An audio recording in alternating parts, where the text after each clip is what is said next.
Previously on the Block NZ, it's Kat and Jeremy. To the victors, went the spoils. We'll take house 3, please. With the remaining houses chosen by ranking. We'll take number 4. House number 1. House 2.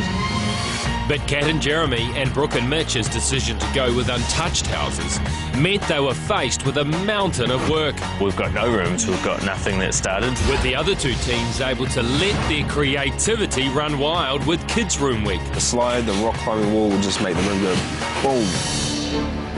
Tonight, it's a block of 2 halves. As Brooke and Mitch and Kat and Jeremy continue their struggle. I can't see us finishing. While the sisters face off against Jamie and Hayden in a battle of the bunks. Theirs takes up kind of half the room. That's because their room's half the size of ours. Go! And just who will win the dirtiest challenge in block history?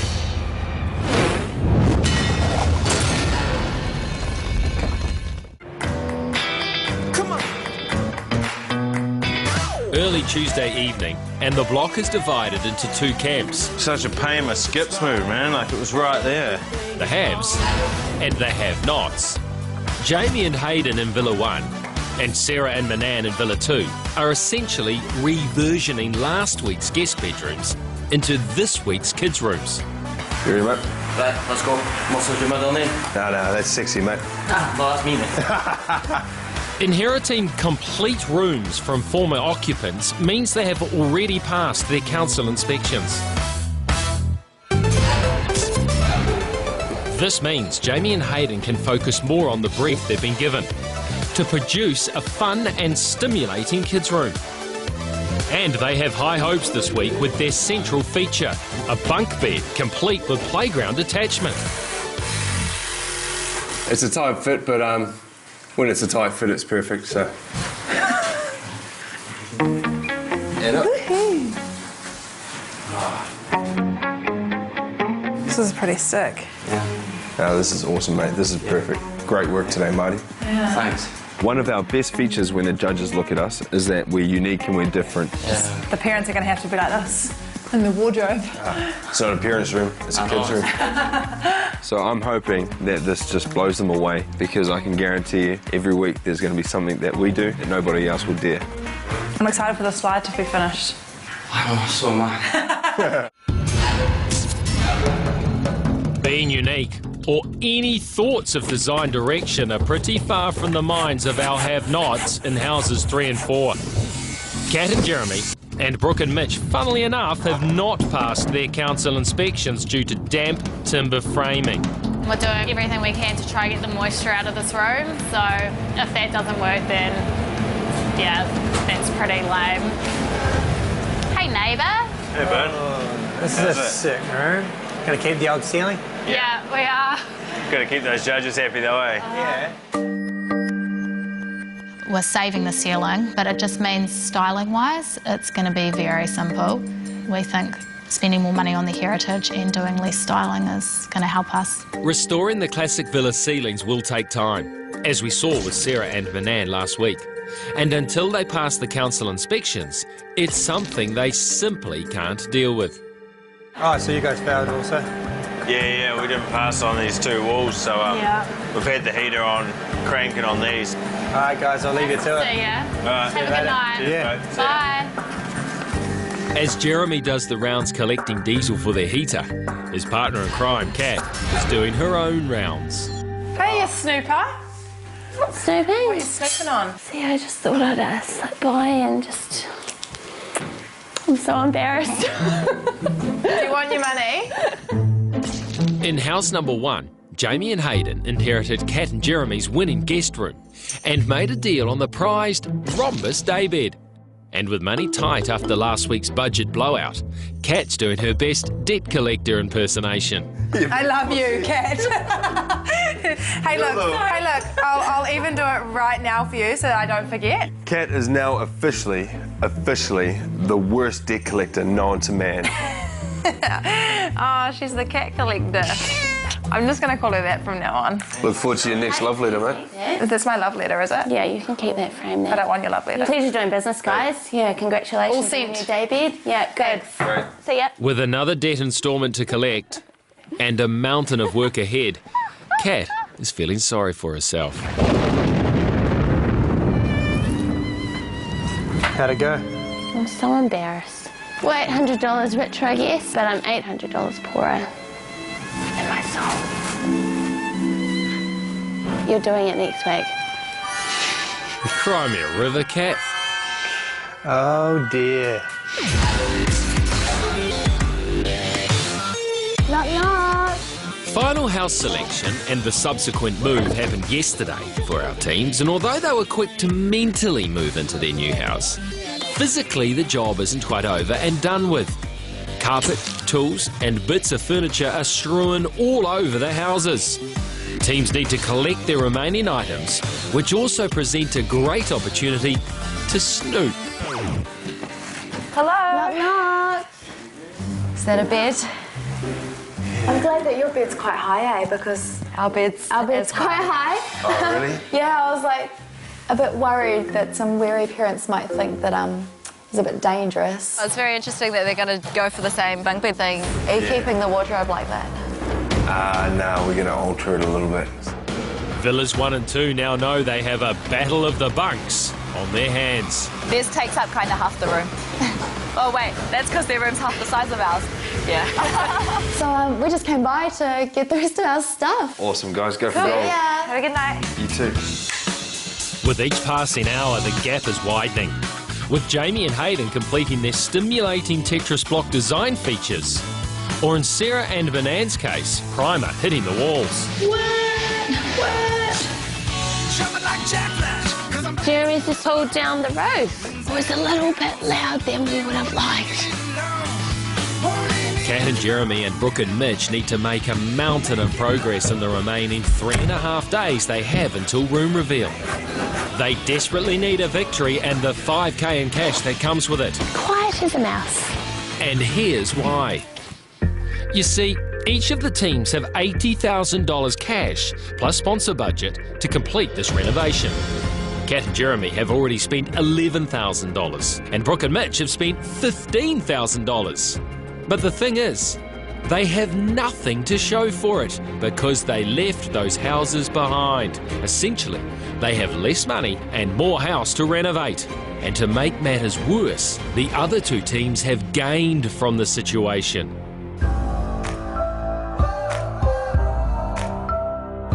Worn all my undies twice, so yeah. Even I've done that. Miss Mum when you need her. Good work, handsome. Manan's been busy painting our base coat downstairs. I've been working on some art. Hopefully it all looks really good when it's done. I am exhausted. It's just about 2, but it's been a really long day.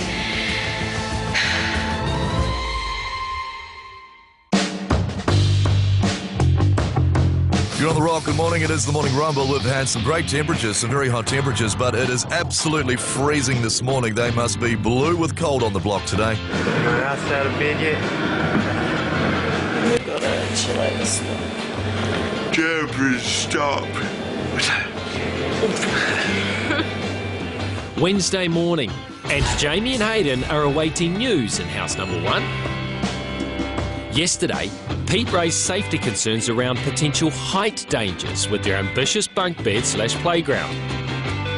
Their entire room design is built around this structure, so they're kind of hoping they don't have to tear it down. Progress, progress, progress. Howdy, mate. Looks awesome.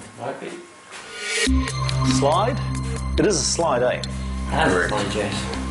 I think the block is definitely testing us, but yeah, in saying that, we just don't like playing it safe. It turns out, on the Consumer Affairs website, there was all sorts of things around safety for bunk beds.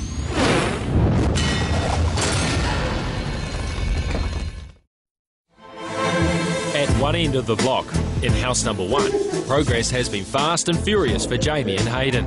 Progress, progress, progress. Howdy, mate. Looks awesome. But their head start could be in peril. So how do we look? The Wolf has safety concerns about their bunk bed. And with so much money and time already invested in their grand design, they're hoping their big ideas won't be limited by red tape. Turns out, On the Consumer Affairs website, there's all sorts of things around safety for bunk beds. So the main things that they cover off in the guidelines are that there should be a barrier that extends 360 above the top of the mattress. And in all seriousness, the only other thing that they do mention is that the recommendation is that bunk beds are not used by those under 9 years of age. It's just a recommendation. Yeah. If a 5-year-old fell from that height, they'd probably hurt themselves, but that's why it's an 8-year-old's room. So it seems like we're within the guidelines and we're okay. All good. Too easy. Well, thanks, Peter. So, provided they achieve their safety barrier, it's full steam ahead now for Jamie and Hayden. Unlike Brooke and Mitch, whose progress has stagnated. And site foreman Peter Wolfkamp is concerned they're getting bogged down with council inspections and not thinking about the next set of milestones. Oh, morning guys. Morning, how are ya? Yeah, not bad. Hey, what's your plan with the wardrobes, ceiling, etc.? The Wolf knows that if Brooke and Mitch don't make some key decisions about things like wardrobe design and how it will attach to the classic ceiling they've decided to keep, the likelihood is they'll end up with something they're unhappy with. It's a gentle nudge towards thinking about design. Life on the block is mentally draining. You're constantly making decisions 24/7. It's pretty much up to you guys to decide how you're going to treat that, whether you take the wardrobe all the way to the ceiling or you stop short, but that tends to get a bit of criticism, I think, from the judges from time to time, so you've got a bit of thinking to do. Have you got stopper booked? Yeah, for 3 o'clock. What they need to do is dry out their timber framing, and that involves blasting the rooms with diesel heaters and dehumidifiers. But the real problem is the old timber framing. It holds moisture longer and is harder to dry out. The council will not let them put up lining if the timber is still damp. It's a problem for both Brooke and Mitch and Kat and Jeremy. So, Manan, this week our kid's bedroom has to be stimulating, which for an 8-year-old is a little bit harder than trying to stimulate a 3-year-old. After discovering their neighbours in house number 1 were also making a bunk bed, Sarah and Manan are now thinking of a strategy to go one up on Jamie and Hayden. So, I was thinking that we put in a 3D printer because a lot of schools have them now, and they're really easy to use, so, you know, and they can grow into it. What do you think? Sounds good? I'm hoping that no other team has thought of having a 3D printer in their room. I mean, it's only natural for me because trained as a product designer, I studied industrial design, and I was around them all the time, and, you know, it's cool to see what children can do with them because obviously they've got way better imaginations than us. I found the supplier and I'm just going to try and give them a call.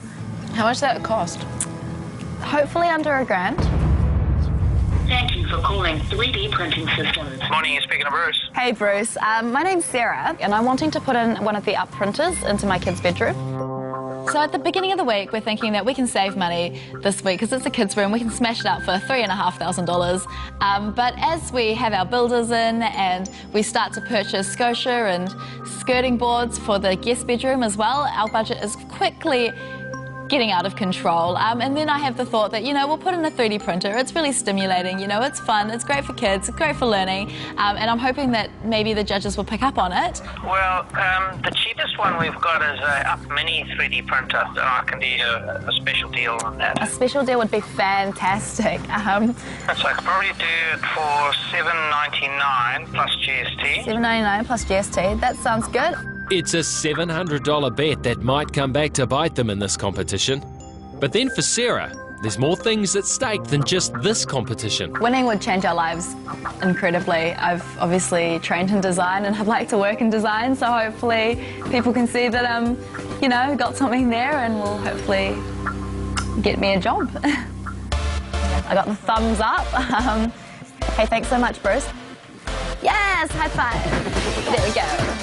Who needs board games and books when you can have a 3D printer? While House 2 are going high-tech in their 8-year-old boy's room, with no walls, no plan, Kat's hoping to find design direction while out shopping. What way are we going?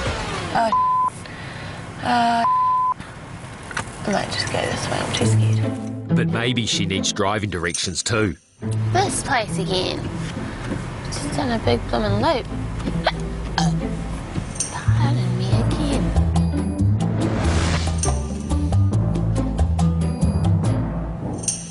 definitely got a method for our designing. It's just finding that one piece that really inspires you, that you really like, and you just draw on the colours from that.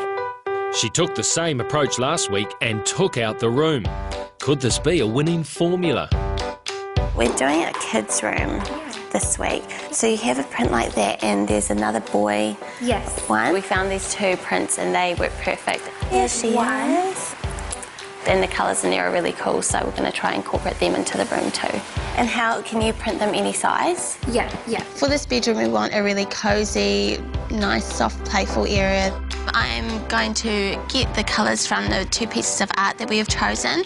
They are cowboys and Indian themed, so I'm thinking we'll run that theme throughout the whole room, possibly a teepee for the kids to play into. All right, so you'll give me a ring when they're ready? Yeah, we'll see you tomorrow. Cool, thank you. See ya. That's all right for Kat, but Brooke and Mitch don't even have walls, let alone inspiration.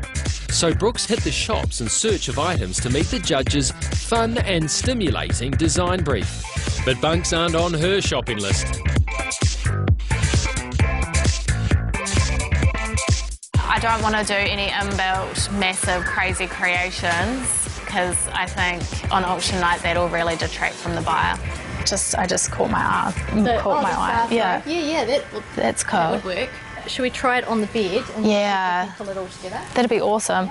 I found a duvet that I really like and it really goes well with the pink bed, so I'm going to get that. Because, I like how it could potentially work both ways, eh? Okay, well, that's basically the bed sorted. Yeah, so I'm thinking it's probably going to be for a girl, maybe pinks and golds and whites. Yeah, that's kind of what I think will work best. I think it's going to be a really nice room for a wee 8-year-old girl.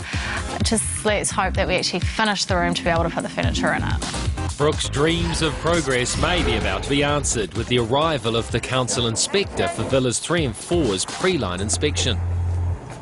Morning, pal. Morning. Punctual as ever. Council, punctual. Nice to see you. Moisture. Yes. 3 and 4. Warm and toasty in there. It was overnight. Okay. Should we have a look? Yep. Good man. We're pretty confident we're going to pass this time. I had the fans going for a few hours last night and a few hours this morning. We're only about 5% over, so yeah, I'm feeling pretty confident we're going to pass this morning.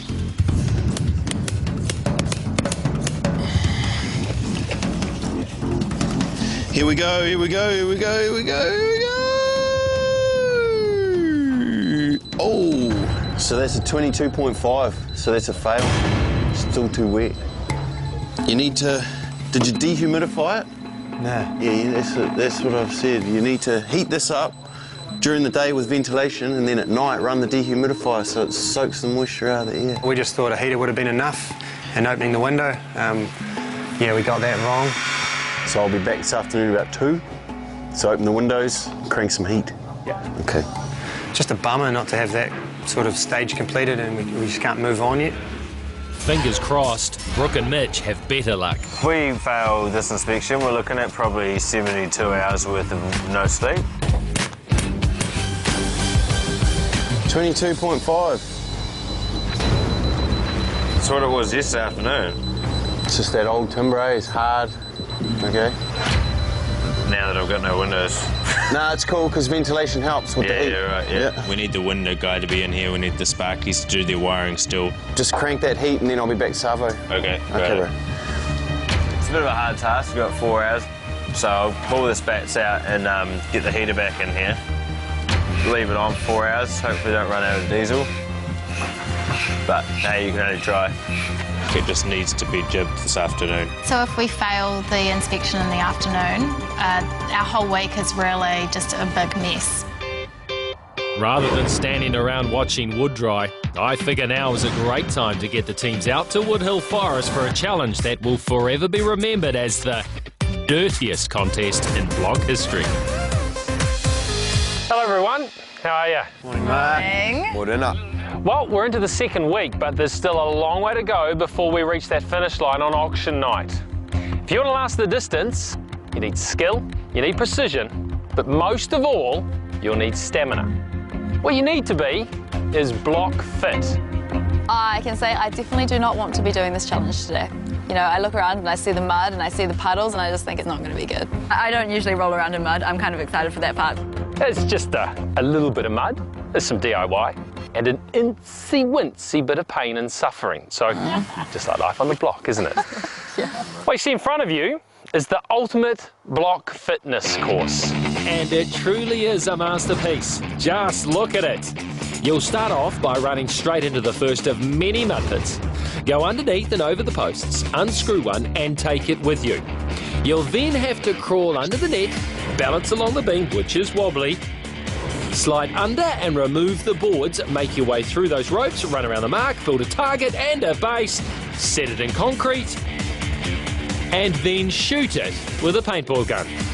All while enjoying a good old mud bath. But make sure you go around all the marks.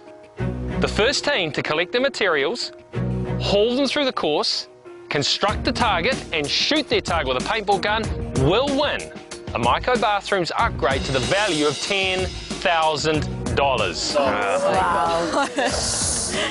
Winning the bathroom prize would be incredible. Bathrooms sell houses, so... We kind of need that, eh? Yeah. So you ready, block recruits? Oh, yeah. Are you ready? On your marks. I think the team to probably look out for is Hayden and Jamie, to be honest. They'll back themselves on the fitness side and they definitely got the competitive side as well. Ready to get muddy? Do some building. I've been waiting for this physical challenge to come across. So here we go. We're going to rip into it. Go!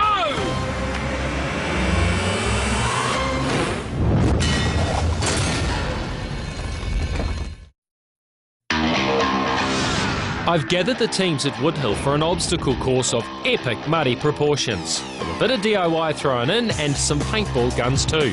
Things are about to get really messy. Ready to get muddy? Do some building. Go!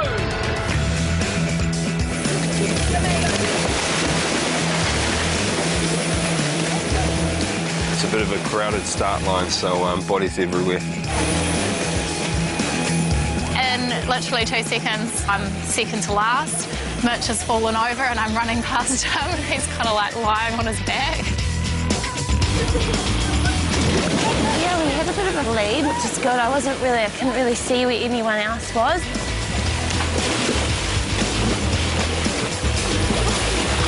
We're actually following behind Jamie and Hayden, which was really surprising. Hayden's really struggling to get under, whereas for me it was just a little dip. Kat and Jeremy have their nose in front as all of the teams race to remove what's going to become the post for their target.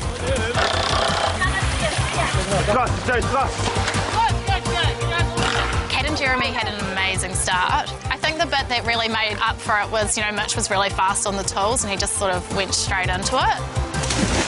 Yeah, going underneath the net was a bit of a mission. Initially, I kind of went in and popped up and was like, got my head caught in the net, so I thought, you've got to stay low and just burrow your way under it.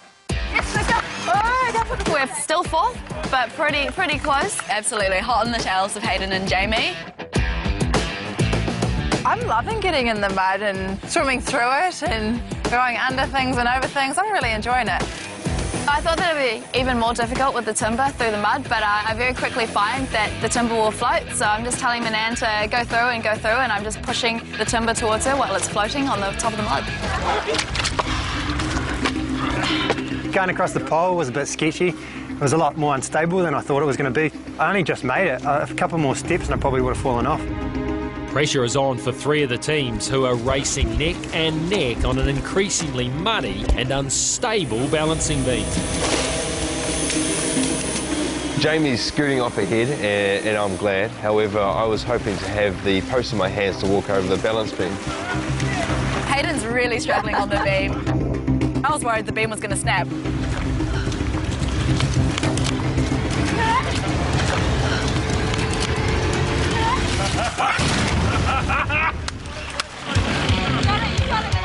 Kat and Jeremy still have the lead and have only one more obstacle to carry their items through before they can start building. But the other teams are snapping at their heels. I kind of took the tactic of throwing the wood and then going through the middle sort of stage as opposed to going underneath it. Material's going through the ropes pretty easily because I'm just pushing the plank over the water. The teams have now all gathered their materials and they're ready to begin building their targets. But Sarah and Manan seem to be held up by something. I can't even find the last one. My screws have been screwed in so tight with the impact driver that I can't actually see where the screw is anymore. Okay, watch out, move back. So I end up just kicking at it and kicking at it and kicking at it. Hold this, let me go, you hold it. Finally it comes off and it's free and off we go. The sisters have finally moved on to the next stage, where everyone is now racing to build their targets so they can take aim and have a shot at winning the $10,000 bathroom upgrade. The building's actually going all right. I cut the circle and Hayden cuts up and builds the box.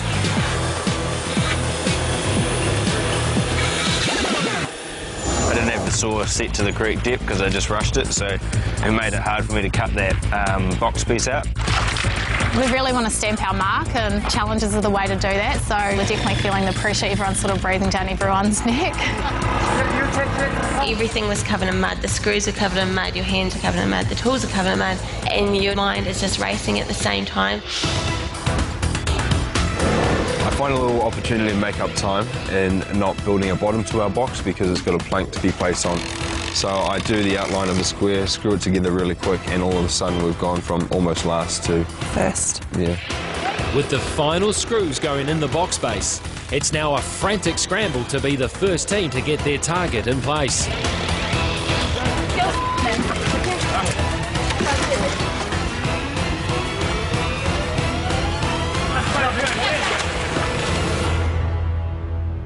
Now that they've completed building their components, they'll need to set the post into the box using concrete mix. For those relatively new renovators, the balance might not be as easy as it seems. Too much muddy water, and the concrete will take too long to set. Not enough, and it won't set at all. I blew it and made the box way too big. Thought there was more cement in that. You got to get it all around the other side there. The targets must be able to stand up on their own before the teams can fire at them. Sarah and Manan are late arrivals, so they'll need to make the perfect mixture straight off the bat. This is anyone's game now. Can you get out of the sunlight? Please? Yeah. No, not yet.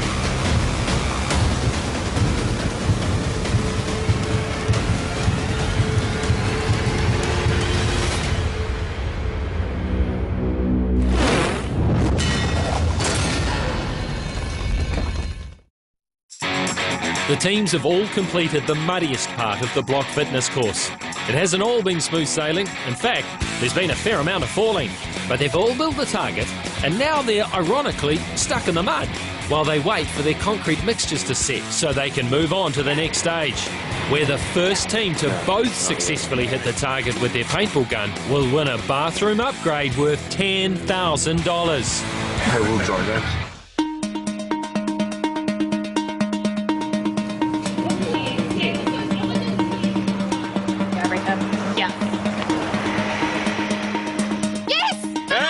Oh, they got it.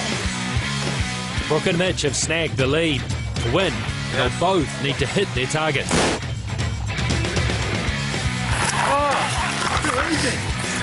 Now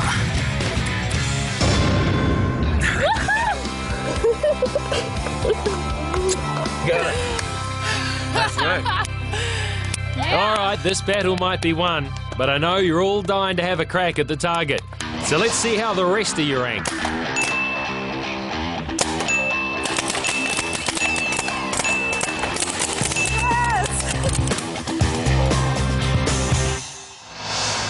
Well done, everyone. You can now call yourselves Block Fit. You two girls, Sarah and Manan, that wasn't really easy for you guys, was it? But you hung in there, you did it tough, you made it through to the finish, and there's a lot to admire about that. And guess what?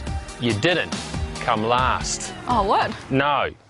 Jamie and Hayden. Of course we can last. I'm going to have to disqualify you. I said to go round all the marks. You did not go round the final mark before heading to your DIY table. I knew we had to go to the end. Oh, that's right. You told me to cut through. I had said to him, do we go this way or do we go that way? And he goes, no, we can go this way. So I turned around and went back that way with him. So I'm just going to blame him. All that's going to cost you today is pride, because there is only one prize for the winners. But don't let it happen again, please. Keep that in mind. Usually I'm the bad listener. But the winners, the Micro Bathrooms upgrade to the value of $10,000. Brooke and Mitch, well done, guys. Thanks, guys.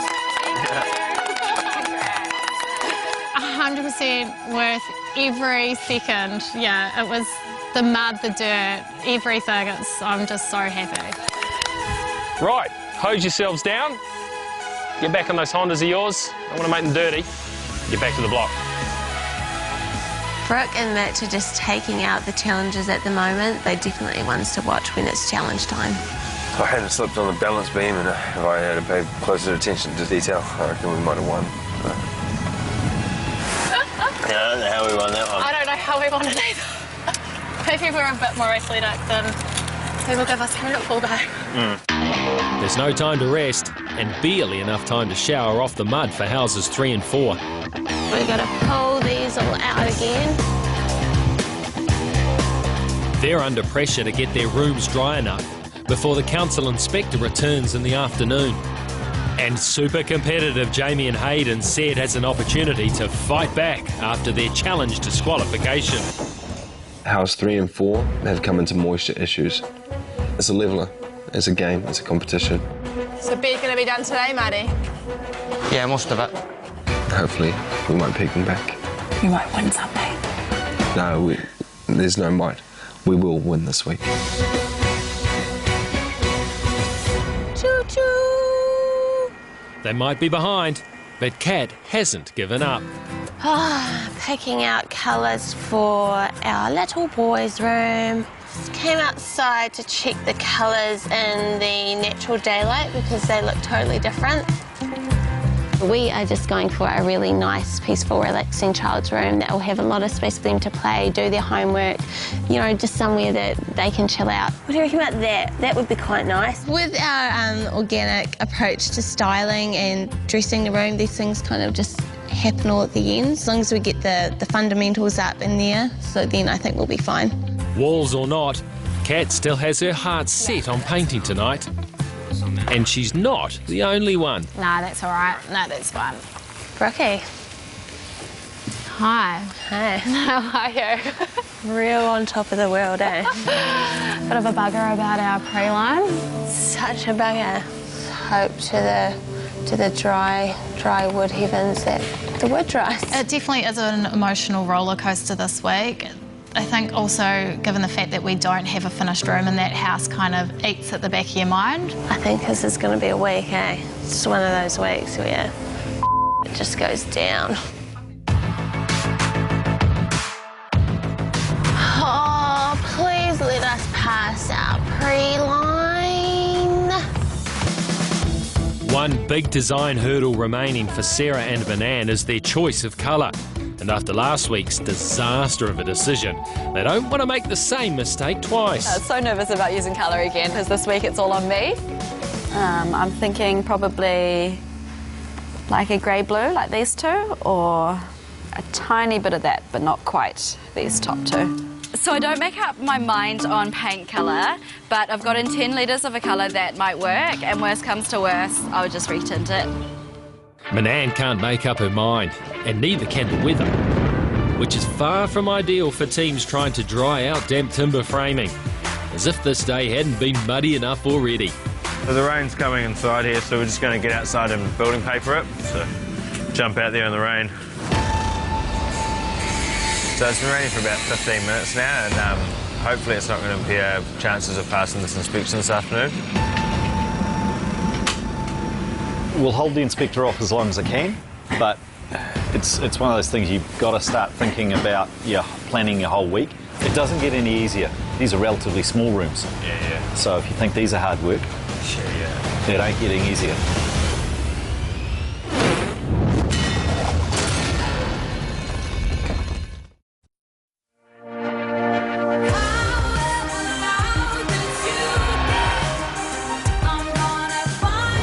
There's There's only 2.5 days to go until room reveal, and villas 1 and 2 are trying to outdo each other in the battle of the bunks.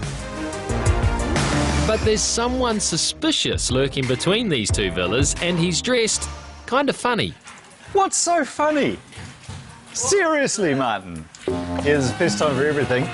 Blue overalls today. Not quite what I expected for a Wednesday, but there you go. Guess who needs a pity painting lesson from Peter? Rightio. Hi, Pete. As promised. Yeah. We're gonna do some painting together. I've All right. got the paint ready. And is that the colour? No. Well, we went to the store and it turns out it's more Bought a of 10-litre green. test pot.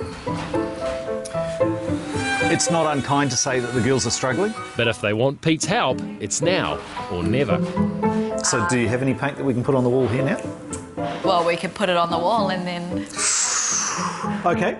That's one way to decide on paint colour. Good size brush. No, it looks really big. On but our hands, yes. Seriously, get plenty on the brush. Good long brush strokes. He makes it look so easy. Yeah, he does. When Manang first came back with the paint, she wasn't quite sure about the colour. But as soon as Pete started getting it on the wall, I actually really liked it.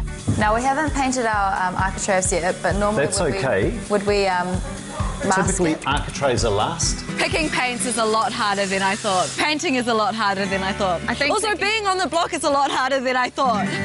Thanks, Pete. What's your rate? This is a favour, eh? Oh, it's just all included in the service. Pete's pity painting lesson is a big boost to the girls, but their decision-making still lacks confidence. Unlike next door, where the self-assured Jamie and Hayden are pushing even further ahead, with Builder Marty completing their first stimulating design feature on their bunk bed. What? That looks so cool. I get my go? Yeah. And their inner child is being released, or constrained in Hayden's case. She's a tight one. She's snug. Oh, there we go. Outside is amazing. I'm moving on to the next thing. Moving on with momentum, and the advantage of starting with a near-complete room now sees Hayden and Jamie, and Sarah and Manan at least 2 days ahead of the other teams. Here we go. Villas 3 and 4 have sat stagnant for too long, but that could all be about to change with the arrival of the council inspector and his moisture detector that goes beep.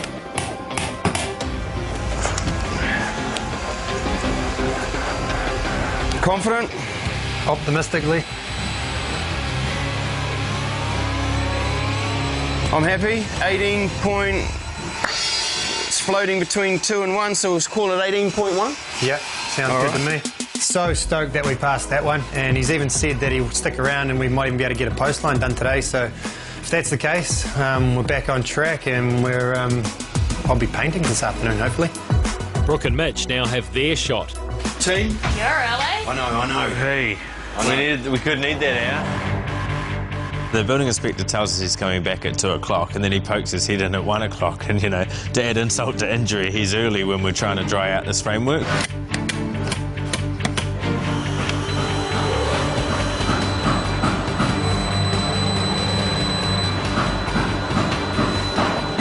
$18.3. 18.3 is it a pass? I'm going to let it go. Thanks. Thanks, man. Good. Awesome. Thank All right, so you. you're back in the game. Back in the game. It's awesome that we passed that one. I mean, if we didn't, we were really, up the creek, so knocking on the paddle store door, really. With pre-line passes now ticked off in houses 3 and 4, it's a race against time to get their walls lined to code before Inspector Craig leaves sight. Faster. About 3 minutes, 2.5 minutes. You got 2 minutes now.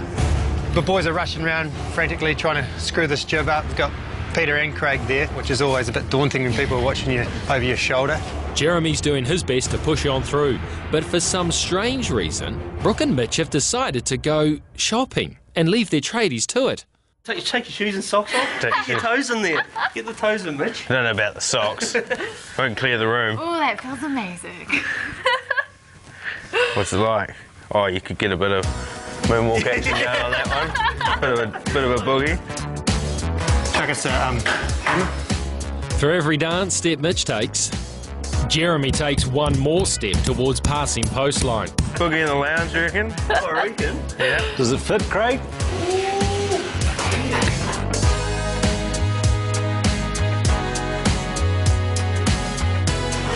Okay, guys, all passed.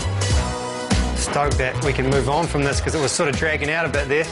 The question is, have Brooke and Mitch's tradies managed to do the same thing without their help? Is Brooke and Mitch here? No, they shut off. They're gone out? Yeah. Okay. Well, I've come to do your post line, but you guys are nowhere near ready, so it'll be tomorrow morning now. Yeah. Okay, so just let them know net for me and I'll see them around 8:30. Alrighty? I'll see you tomorrow. See ya. Could this time out for a carpet boogie be the thing that costs Brooke and Mitch the week?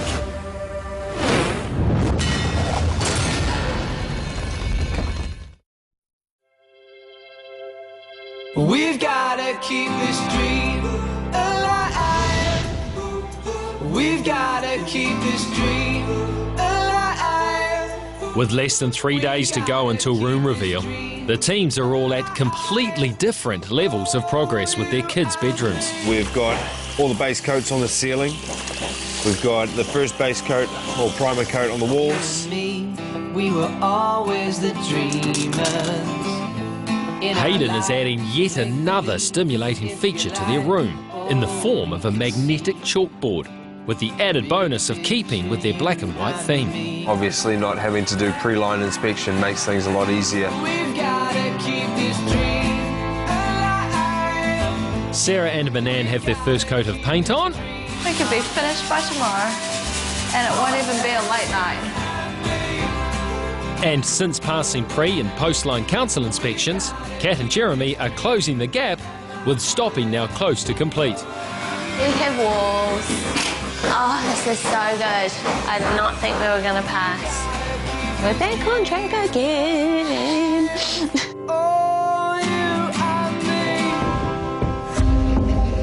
Brooke and Mitch don't know it yet, but they're slipping further behind, having just failed their council post-line inspection.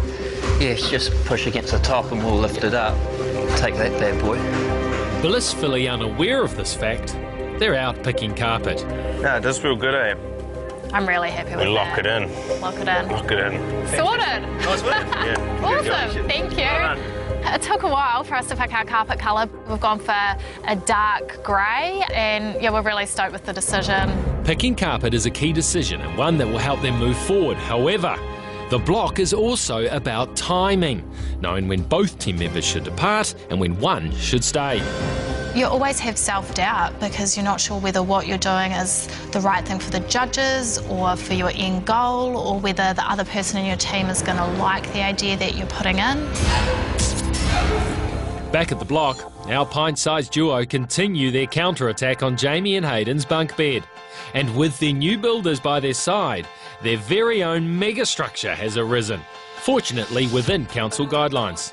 Our new builders are amazing. They're so hands-on and they can do anything. Oh my God, the bed's going in. That's awesome, guys. Chris and Dale are making our custom bunk bed. It's actually going to be suspended into the wall, so there's not going to be legs, really. And I hope it's going to look awesome. It's looking fantastic so far.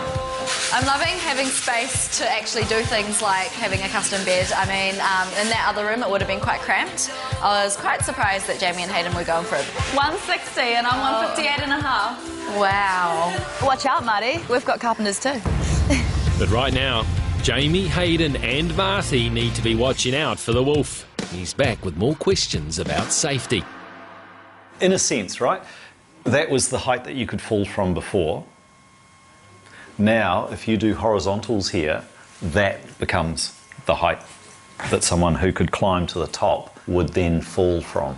I'd like to think that whatever we do, we don't shut the area off. And I agree. Yeah. And like block that chalkboard. What's the point in it being there? We need to come up with another option, come up with plan B. We have to get our ideas together to figure out how we're going to do this without making an eyesore. I just raise these things for your consideration. See you in the morning. What's plan B if that one doesn't work? We go back into house number 2, yeah, invade. Almost feel like we need a 20-minute power nap. No time for sleeping. Brooke and Mitch were hoping to return to find plastered walls ready for painting, but they're in for a rude shock. Yeah, well, we got all the jib up, or most of it anyway, and all the brace walls are done. Sweet. But unfortunately, the inspector sprung us before we got finished. I mean, I don't really know the processes that well, but if I'm being honest, I'm a bit disappointed how we're going to fit everything in. We got second choice this week. We could have picked a house with 2 rooms already done in it, and we wouldn't be sitting in this position right now. It's Wednesday night, Thursday and Friday are going to be 0 sleep.